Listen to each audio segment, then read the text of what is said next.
여러분 안녕하십니까? 윤석열 전 대통령이 김건희 씨와 함께 통일교의 청탁을 받았다고 적시된 사실이 확인됐습니다. 통일교 총재에게 대선을 도와줘서 감사하다고 전한 윤 전 대통령이 통일교의 아프리카 사업에 국가 예산을 지원하도록 했다는 건데요. 이렇게 윤 전 대통령이 청탁을 받는 자리엔 윤핵관인 국민의힘 권성동 의원도 함께 있었던 걸로 확인됐는데 특검의 통일교 총재 조사가 임박한 걸로 보입니다. 첫 소식 구민지 기자가 보도합니다. 김건희 국정농단 특검은 윤영호 전 통일교 세계본부장이 대선 직후 윤석열 전 대통령을 직접 만났다고 공소장에 적었습니다. 마이크 펜스 전 미국 부통령 면담을 주선하고 통일교의 인적, 물적 자원을 이용해 대선을 도운 대가로 윤 전 대통령에게 직접 통일교 현안을 청탁했다고 본 겁니다. 두 사람은 윤 전 대통령 당선 직후인 2022년 3월 22일 당선인의 사무실에서 만났는데 친윤계 핵심인 권성동 국민의힘 의원도 그 자리에 있었습니다. 여기서 윤 전 대통령은 한학자 통일교 총재에게 대선을 도와줘서 감사하다는 인사를 전해달라고 말했고 윤 전 본부장은 통일교에서 추진하던 제5 유엔 사무국 설치나 국가 ODA 방식을 활용한 아프리카 유니언 행사 지원을 요청했다고 특검은 봤습니다. 우리나라가 아프리카 공적 원조에 투입하는 예산을 통일교 현지 사업에 쓸 수 있게 해달라는 취지였습니다. 요청을 받은 윤 전 대통령은 재임 기간에 이룰 수 있도록 하자고 말한 걸로 파악됐습니다. 대통령을 뵀습니다. 1시간 녹대를 했습니다. 많은 얘기가 있었습니다. 거기서 동의한 내용도 있고요. 청탁이 실현된 구체적인 정황도 적혔습니다. 만남 일주일 뒤 외교부에서 아프리카 ODA를 2배 늘리는 목표가 담긴 국정과제 이행 계획서를 작성했고 한국 캄보디아 사업 관련 ODA 예산도 증액이 지속적으로 이뤄졌다는 겁니다. 2030년까지 100억 불 수준으로 ODA 규모를 확대해 나가고자 합니다. 특검은 김건희 씨도 통일교 청탁 창구로 적시했습니다. 공소장에는 김건희 씨가 대선 도와줘서 고맙다, 총재님 건강하시냐며 윤 전 본부장에게 연락했고 2022년 11월 케냐 영부인 환담 과정에서는 청탁 내용 중 하나인 아프리카 새마을 운동을 언급했다는 내용도 포함됐습니다. 이런 청탁 의혹의 연결고리인 윤 전 본부장은 교단 윗선의 지시가 있었다는 입장인데 특검팀은 조만간 통일교 교주인 한학자 총재를 불러 조사할 예정입니다. 통일교 측은 한 총재가 특정 후보를 지지하거나 부정한 자금 거래와 청탁을 지시 또는 승인한 적 없다는 입장을 거듭 밝혔습니다. MBC 뉴스 구민지입니다. 이런 가운데 통일교 수뇌부의 해외 원정 도박 사건 수사 정보를 통일교 측에 전달한 건 국민의힘 권성동 의원이라고 특검은 보고 있습니다. 권 의원이 대뜸 통일교 측에 연락해 한학자 총재님 카지노 하시냐며 경찰이 수사 중인데 압수수색이 올 수 있으니 대비하라고 미리 구체적으로 알려줬다는 겁니다. 차현진 기자가 보도합니다. 지난 2022년 10월 3일 윤영호 전 통일교 세계본부장은 권성동 의원으로부터 갑작스러운 연락을 받았습니다. 권 의원은 대뜸 한학자 총재님 카지노 하시냐며 경찰 쪽 정보인데 한 총재 등 통일교 임원들이 불법으로 재단 자금을 반출해 미국 라스베이거스에서 도박을 한 혐의로 경찰 조사가 진행되고 있다고 알려줬습니다. 검찰 출신인 권 의원은 그러면서 외환거래법과 관련해서 2013년과 2014년 자금 출처가 문제된다며 통일교에 압수수색이 들어올 수 있으니 대비를 하라는 지침까지 전달한 것으로 특검은 파악했습니다. 실제로 당시는 강원 춘천경찰서가 한학자 총재, 교단위인자 정모 전 천무원 부원장 등 통일교 지휘부가 2012년부터 2021년 사이 원정 도박을 했다는 첩보를 입수해 내사에 돌입한 시점이었습니다. 저희가 지금 사실 확보하고 있는 자료는 12년도 이제 지휘부들께서 여기 카지노 다녀오시고 한 자료는 저희가 사실 갖고 있어요. 특검은 공소장에서 이 연락을 받고 하루 뒤 윤 전 본부장이 내사 대상이 된 한 총재와 정 전 부원장에게 통화 내용을 보고했고 두 사람이 관련 자료를 정리하라는 지시를 내렸다고 밝혔습니다. 이어 윤 전 본부장은 이 지시를 실무자들에게 전달했고 실제로 특검팀은 통일교 회계 시스템에 입력된 2010년에서 2013년 사이 해외 출장비 중 해외라는 단어가 삭제된 사실을 파악했습니다. 또 통일교 자금 등을 관리하는 총무처장의 컴퓨터가 포맷된 정황도 포착했습니다. 특검은 통일교 원정도박 수사 무마 의혹으로도 수사를 확대해 나갈 방침인데 국가수사본부는 당시 사건과 관련성이 있어 보이는 첩보 2건을 파악했지만 보존기간 2년이 경과해 내용이 확인되지 않는다고 밝혔습니다. MBC 뉴스 차현진입니다. 윤석열 전 대통령이 구치소에서 체포영장 집행을 2번 연속으로 거부하며 방해했던 상황의 실상이 오늘 당시 바디캠 영상 확인을 통해 드러났습니다. 당신이 검사를 해봤냐? 나는 검사 27년 해봤다. 내 몸에 손 하나 까딱 못한다고 말하는 장면이 찍혀 있었고 이 속옷 차림으로 반항했다는 특검 측 설명도 모두 사실로 전해졌는데요. 하지만 의자에서 떨어져 다쳤다는 윤 전 대통령 측 설명은 사실이 아니었고 속옷 차림으로 의자에 앉아 있다가 스스로 바닥에 내려앉은 거라고 합니다. 송정훈 기자가 보도합니다. 첫 체포영장 집행 당시 수의를 입고 있던 윤석열 전 대통령은 영장을 본 뒤 이를 툭 던지더니 체포를 거부하고 드러누웠습니다. 잠시 집행을 멈췄던 특검 관계자들과 교도관들이 다시 들어서자 이미 알려져 있듯 윤 전 대통령은 수의를 벗어던진 채 이불을 덮고 반항했습니다. 그러면서 진술 거부할 사람을 뭐하러 조사하냐, 당신이 검사를 해봤냐, 안 해봤지 않냐고 반발하는 모습도 영상에 담겨 있었다고 합니다. 6일 뒤 2차 집행, 윤 전 대통령은 이번엔 아예 처음부터 수의를 갖춰 입지 않고 있었습니다. 대통령이었던 분이 이러는 모습은 후배들 보기에도 안 좋다, 옷 좀 입고 이야기하자는 설득에도 윤 전 대통령은 변호인을 만나게 해달라는 말을 반복했습니다. 다시 수의를 챙겨 입은 뒤 면담 장소로 가던 윤 전 대통령은 호송차로 옮기려는 움직임이 보이자 내 몸에 손 하나 까딱 못한다고 으름장을 놓았습니다. 윤 전 대통령을 만난 변호인들은 특검과 교도관들을 향해 강제력 행사는 불가능하다고 반복해서 경고했습니다. 변호인단 중 한 명은 저도 검사 생활 28년을 했지만 교도관이 억지로 못 뺀다고 말했고 윤 전 대통령도 내가 검사 27년 했는데 합법이면 자발적으로 안 나가겠냐, 공직 생활해야 하는 사람들에게 이런 거 시켜서 되겠냐고 교도관들이 압박감을 느낄 만한 발언들을 했습니다. 윤 전 대통령은 또 자신이 있던 국정농단 특검팀이 과거 구치소에서 최서원 씨를 강제 구인한 적이 있다는 지적을 의식했는지 최순실도 8번 만에 스스로 나왔다고 언급하며 자신은 상황이 다르다고 주장하기도 했습니다. 전화 너머로 상황을 듣고 있던 특검보는 다치지 않게 체포에 호송해오라고 지시했고 교도관들이 앉아서 버티는 윤 전 대통령을 의자째로 옮기려 하고 여의치 않자 양다리를 들어 올리려고도 했지만 시도는 끝내 중단됐습니다. 결국 특검보가 전화 너머로 윤 전 대통령에게 출석을 권했지만 윤 전 대통령이 완강히 거부하면서 2차 체포영장 집행 시도도 실패로 돌아갔습니다. 영상을 확인한 범여권 법사위원들은 집행 과정에 불법은 없어 보인다며 윤 전 대통령이 정당한 법 집행을 방해하고 저항했다고 주장했습니다. 내가 체포영장 거부하면 집행 못하는 거라는 취지의 발언은 무슨 조선시대의 왕을 보는 것 같았습니다. 그리고 1차 집행, 2차 집행하는 내내 혼자서 90% 이상을 혼자서 발언하고 있습니다. 또 윤 전 대통령의 건강에는 이상이 없고 오히려 변호인 야간 접견 등 특혜가 있었던 것으로 보인다고도 지적했습니다. MBC 뉴스 송정훈입니다.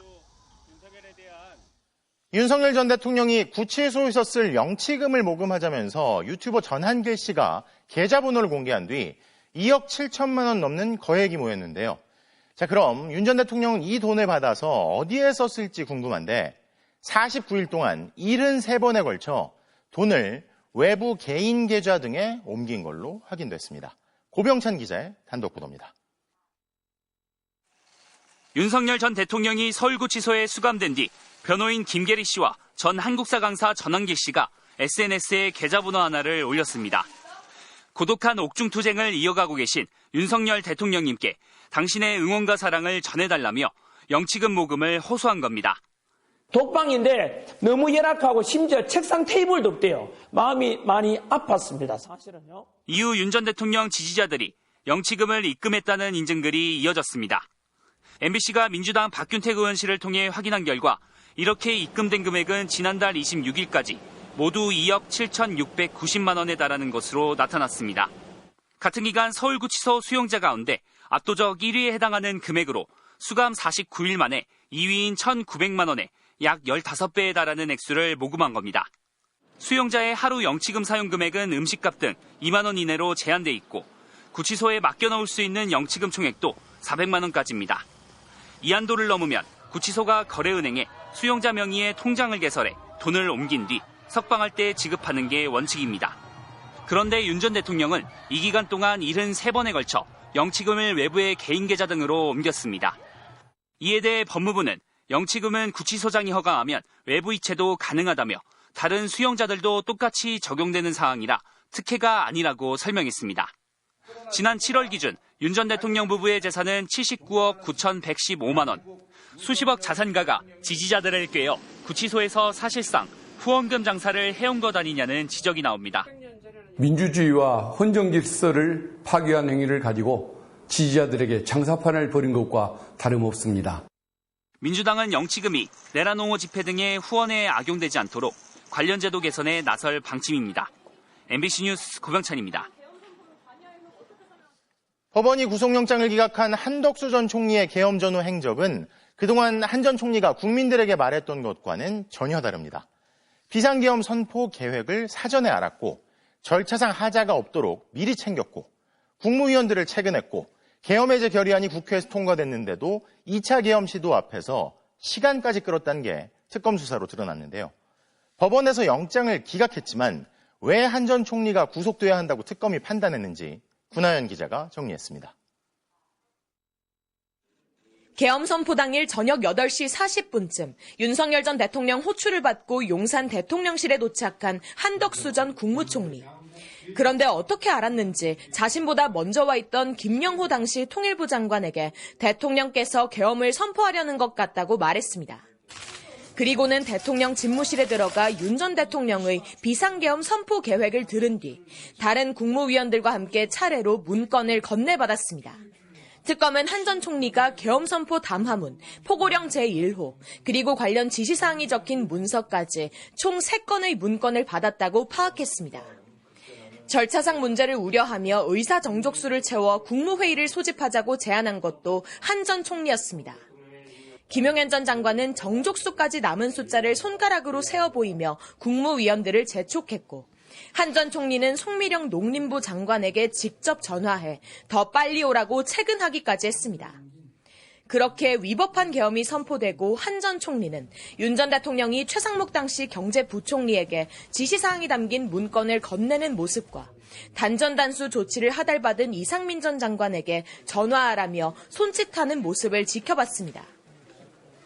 그러면서 미리 받아둔 문건을 양복 주머니에서 꺼내 다시 확인하기도 했고 이상민 전 장관과 단둘이 남아 문건을 같이 손가락으로 짚어가며 16분간 대화를 나누기도 했습니다. 국회에서 계엄 해제 요구안이 결의된 후에도 수상했습니다. 방기선 당시 국무조정실장이 해제 국무회의를 해야 하는 것 아니냐, 대통령하고 직접 통화해보시라며 지금 해결할 수 있는 것은 총리님밖에 없다고 건의하는데도 조금 한번 기다려보자며 묵살했습니다.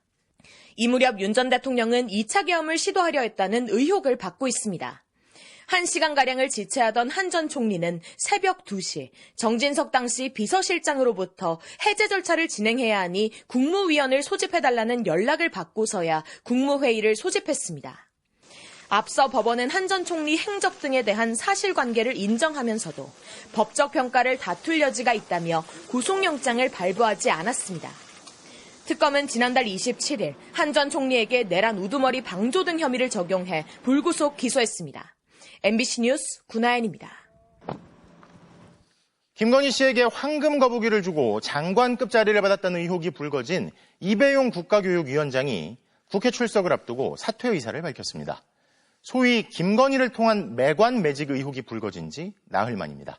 김재경 기자가 보도합니다. 국회 예산결산특위 전체회의, 국가교육위원장의 자리에 이배용 위원장이 아닌 다른 사람이 앉았습니다.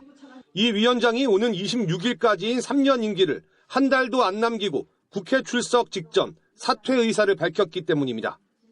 국가교육위원회 관련돼서 이런 상황이 발생된 데에 대해서는 굉장히 유감스럽게 생각합니다. 장관급인 이 위원장은 최근 김건희 특검의 수사 대상이 됐습니다. 김건희 씨 모친의 집을 압수수색하는 과정에서 이 위원장이 보낸 걸로 추정되는 편지와 함께 10돈짜리 황금 거북이가 발견된 겁니다. 바로 인사청탁용이 아니었냐는 매관매직 의혹이 제기됐는데 이 위원장은 사실관계에 대한 설명 없이 송구스럽게 생각한다며 성실히 소명하겠다는 입장문만 냈습니다. 이배용 국가교육위원장의 무단 부출석은 국민을 무시하는 것으로서 도저히 묵과할 수 없는 형태입니다. 국민이 지켜보고 있습니다. 이러한 무책임한 태도가 계속되어서는 안 될 것입니다. 강제 수사가 본격화된 뒤부터 이 위원장은 계속 노출을 꺼리고 있습니다. 금거북이 의혹이 불거진 다음 날 국무회의에 불참하더니 휴가를 냈고 예결위를 앞두곤 불출석 사유서를 냈다 거절당하자 아예 사의를 표명했습니다. 국회처럼 공개된 자리에서 혐의를 추궁받느니 사퇴하는 게 낫겠다는 판단을 한 것으로 보입니다. 이 위원장은 보수 성향 역사학자로 박근혜 정부 당시 친일 인사 옹호, 독재 미화로 비판받은 역사교과서 국정화를 주도했습니다. 이 때문에 편향성 논란이 예상됐지만 윤석열 정부 초대 국가교육위원장으로 발탁돼 우려가 제기된 바 있습니다. 이 위원장은 국가조찬 기도회 부회장도 맡았는데 이 모임을 이끈 서희건설 이봉관 회장은 김건희 씨에게 반클리프 앤 아펠 목걸이를 건넨 혐의로 특검 수사를 받고 있습니다. MBC 뉴스 김재경입니다.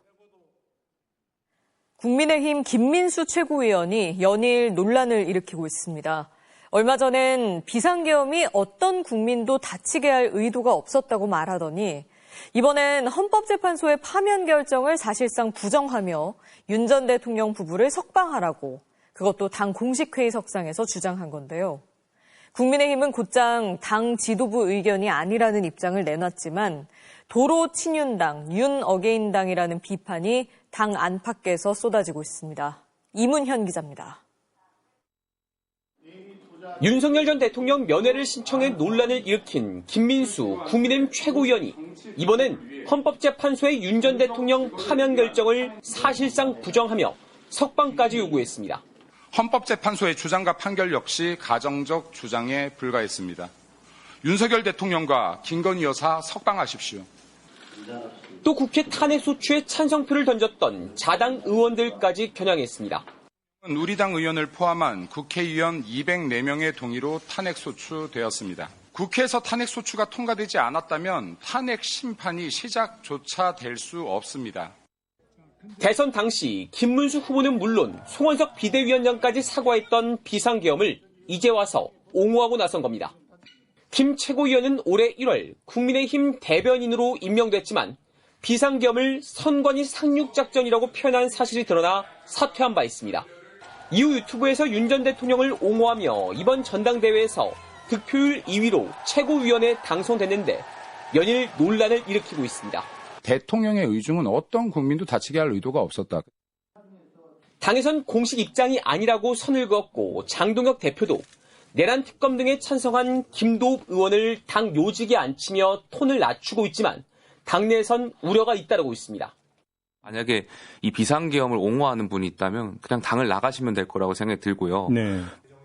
민주당은 위헌적 친위 쿠데타에 찬성한다는 것이냐며 김 최고위원 제명을 요구했고 조국혁신당은 국민의힘 정당 해산을 앞당겨줄 극우 엑스맨을 응원한다고 비꼬았습니다. 지난 전당대회에서 반탄파 선두에 섰던 장동혁, 김민수 후보. 당선 후 장동혁 대표는 중도층 외연 확장을 꾀하지만 김민수 최고위원이 여전히 윤어게인을 주장하면서 당 지도부 내에서도 마찰이 불가피해졌습니다. MBC 뉴스 이문현입니다. 이재명 정부의 첫 정기국회가 오늘 시작됐습니다. 우원식 국회의장은 여야 협치의 중요성을 강조했지만 개회식 모습에서부터 여야의 대치가 극명하게 드러났습니다. 한복을 입자는 제안에 여당 의원들은 한복을, 야당 의원들은 상복을 입고 나온 건데요. 김현지 기자가 보도합니다. 각기 다른 빛깔의 한복을 차려입고 한자리에 모인 국회의원들. 부채를 들거나 갓을 쓰고 온 의원들도 보입니다. 민주당 백희련 의원이 한국 문화를 알리자며 정기국회 개회식에 한복을 입자고 제안하자 우원식 국회의장이 이를 받아들인 겁니다. 그런데 알록달록한 민주당과는 달리 국민의힘 자리는 검은색으로 채워졌습니다. 정부 여당에 항의한다며 상복 차림으로 의총을 마친 뒤 어디 무슨 30명 기분이야. 본회의장에도 상복을 입고 등장한 겁니다. 이재명 정부의 첫 정기국회 첫날부터 여야가 기싸움을 벌인 건데 우 의장은 개회사에서 협치를 강조했습니다.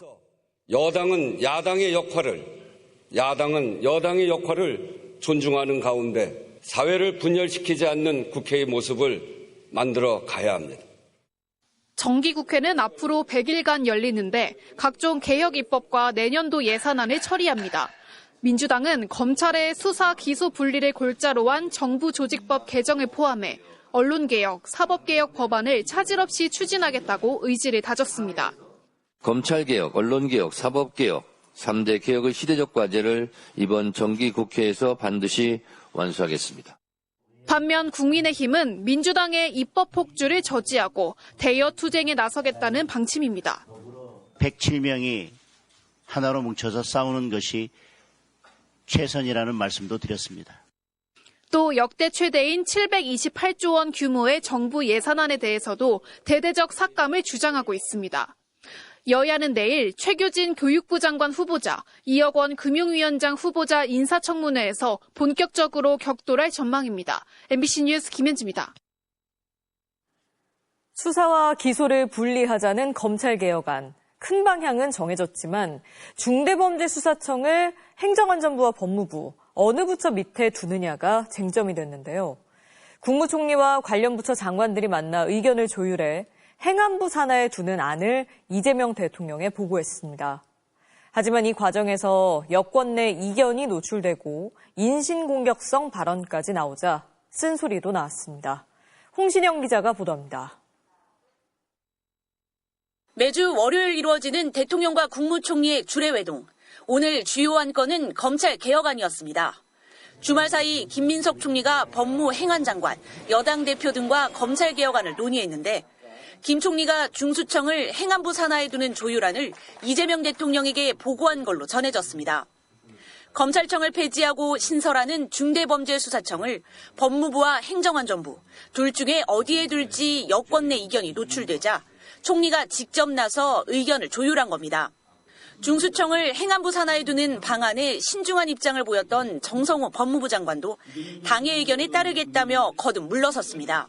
다만 국회에서 그러한 점들을 잘 고려해갖고 추후에 아직은 공소청이나 중수청이 설립된 게 아니기 때문에 개별 법을 만들 때 잘 논의해 주기를 좀 당부드리는 바입니다.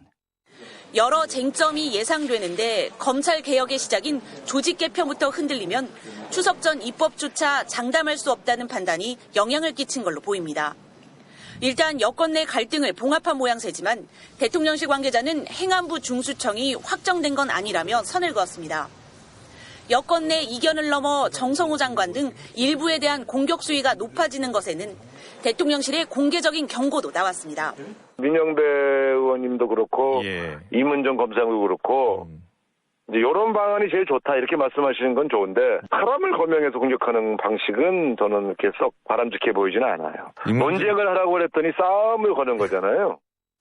당과 대통령실 사이 입장차가 좁혀지긴 했지만 온도차가 여전하다는 관측이 나옵니다. 개혁의 속도를 강조한 민주당은 3일 의원총회, 4일 공청회를 거쳐 정부조직법 개정안을 발의하겠다고 밝혔습니다. MBC 뉴스 홍신영입니다. 북한 김정은 국무위원장이 모레 베이징에서 열리는 중국 전승절 행사 참석을 앞두고 있습니다. 접경지대인 중국 단둥 현지에서는 김정은 위원장의 전용 열차가 오늘 밤 이곳을 통과할 수 있다는 관측이 나오고 있는데요. 현지에 있는 특파원 연결합니다. 이필희 특파원, 주변 분위기가 어떻습니까? 네, 김정은 위원장이 전용 열차를 이용해 단둥으로 오면 제 뒤로 보이는 조중 우이교를 건너 국경을 넘게 되는데요. 다리 주변의 통제 분위기가 더 삼엄해지면서 오늘 밤 김 위원장이 단둥에 도착할 거란 전망에 힘이 실리고 있습니다. 정부 고위 관계자는 김 위원장이 오늘 오후 평양을 출발했다고 밝혔습니다. 중국 단둥의 대표적인 관광지 압록강 단교. 한국 전쟁 당시 미군의 폭격으로 끊어진 이 다리는 평소 관광객들로 붐비는 곳이지만 지금은 대체로 한산한 모습입니다. 어제에 이어 오늘도 관광지 영업을 중단했기 때문입니다. 압록강 유람선을 탈 수 있는 부도 앞에는 어제까지만 해도 없었던 2m 벽이 150m가량 세워졌습니다. 이 때문에 다리 쪽으로는 접근 자체가 불가능해졌습니다. 김정은 위원장의 전용 열차가 지나갈 것으로 보이는 조중 우이교와 그 옆에 나란히 서 있는 압록강 단교 근처로는 다가갈 수도 없습니다. 높은 벽에 가로막혀 다리를 지나가는 열차나 화물트럭을 보는 것도 쉽지 않습니다. 단둥역 앞 광장에는 경찰 특공대 장갑차까지 배치됐습니다. 今天过来，今天不过他明天肯定过来，因为他肯定提前做安全措施，他不可能当天过。 중국 철도 예매 시스템에서 오늘 단둥을 출발해 베이징으로 가는 열차표는 오후 1시 25분을 마지막으로 끊어졌습니다. 원래 저녁에 출발하는 14시간짜리 야간 열차가 있었지만 전승절 전날인 내일까지 운행이 취소됐습니다. 이 때문에 이곳 단둥에선 김정은 국무위원장의 전용 열차가 야간을 이용해 베이징으로 향할 거라고들 예상하고 있습니다. 베이징까지 가려면 열차가 단둥과 선양 등 번화한 도심을 거쳐가야 하는데 야간에 이동해야 노출을 피하는 데 유리하기 때문입니다. 실제로 김정은 위원장은 지난 2019년 북미 정상회담을 위해 하노이로 향할 때 밤 9시 반에 단둥에 도착하며 국경을 넘었습니다. 전용 열차가 오늘 밤 단둥을 통과한다면 김 위원장은 14시간 정도를 열차로 달려 내일 오전 중 베이징역에 도착한 뒤 숙소인 자오위타이로 향할 것으로 예상됩니다. 중국 단둥에서 MBC 뉴스 이필입니다. 우크라이나 전쟁에 파병된 북한군들이 인간 방패처럼 쓰이며 목숨을 잃은 사실이 북한 매체를 통해 공개됐습니다. 북한이 희생을 내세우며 러시아의 보상을 압박하는 거란 해석이 나오는데요. 김정은 국무위원장이 미사일 공장을 둘러보는 모습도 공개하면서 미국으로도 메시지를 보내는 걸로 분석됩니다. 신재용 기자입니다. 앳된 얼굴에 북한군이 폭탄을 던지고 소총을 쏘며 드론을 격추합니다. 눈밭에서 부상병을 부축해 옮기는 모습도 보입니다. 우크라이나 전쟁에 파병된 북한군의 전투 영상입니다. 북한은 6탄으로 통로를 개척했다거나 무인기를 한 몸으로 막아섰다며 인간 방패로 쓰인 전사자 사연까지 하나하나 소개했습니다. 세계 그 어느 나라 군대에서도 찾아볼 수 없는 영적 희생 정신이 탄생하였다. 김정은 국무위원장이 파병 북한군에게 여러 차례 편지를 보내 희생의 대가를 거론한 사실도 새롭게 확인됐습니다. 희생의 대가로 얻는 승리이기에 승리가 값비싼 것이라 하는 것이 아니겠소. 최고 지도자가 전사자 가족들에게 허리를 숙여 인사하는 모습까지 보여주면서 주민들의 동요를 여성이 캄보디아행 비행기표도 사보냈습니다. 하지만 프놈펜 공항 약속 장소에 세라 대신 한국말을 쓰는 남성이 나타났습니다. 승합차를 타면서 모든 게 달라졌습니다. 제 옆구리에 칼을 들이밀고 뒤에 있던 남자 검정색 마스크에 검정색 모자 쓴 사람이 제 목을 조르게 돼요. 그래서 너 여기 다 알고 왔지 않냐 하면서 어딘가로 끌려간 김 씨는 여권 등 소지품과 통장에 있던 1,800만 원을 뺏겼고 며칠이나 맞았다고 합니다. 전기 지짐이도 계속하고 이제 걸어다닐 정도로까지만 고문을 하고 걸어다니지 못할 정도로 엉덩이가 터질 때까지 계속 때렸거든요. 이리저리 끌려다니던 김 씨는 보이스피싱 작업에 투입됐다고 합니다. 최근 국내에서 기승을 부리고 있는 공공기관이나 공무원 사칭 사기와 비슷합니다.